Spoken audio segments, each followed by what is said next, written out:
JK Yadav Films present JK Yadav Films.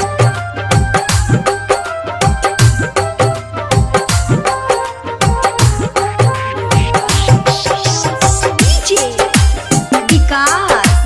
DJ Vikas. Recording studio Kejriwal Music. Holi में नाइला ना रंग वाला गईला हाँ हाँ होली में नाइला ना रंग वाला गईला सुने राजा काहे बदल गईला सुने जी राजा जी काहे बदल गईला DJ Vikas. DJ Vikas.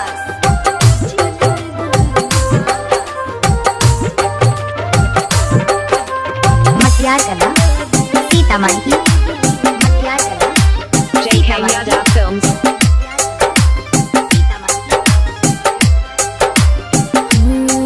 याद आवेला तू है तू रंग वाला गावल हो कैसे के भूली हम तोहर फगवा गावल हो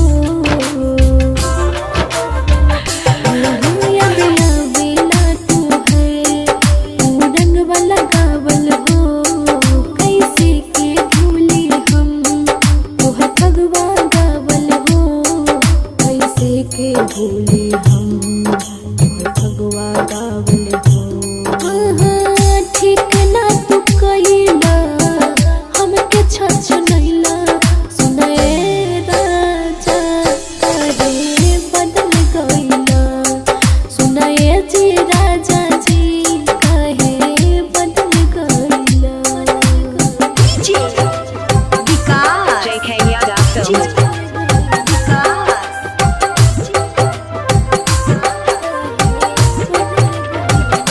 मटियार कला सीतामढ़ी मटियार कला सीतामढ़ी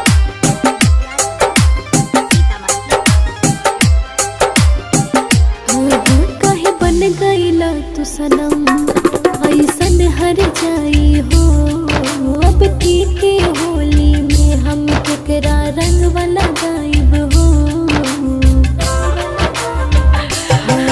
काहे बन गईला तू सनम ऐसन हर जाई हो अब की के होली में हम केकरा रंग वाला गायब हो अब की के होली में हम केकरा रंग वाला गायब हो काहे तू रुवैला रे सीता के न भइला सुनाए राजा काहे बदल गईला सुनाए जी राजा जी काहे बदल गईला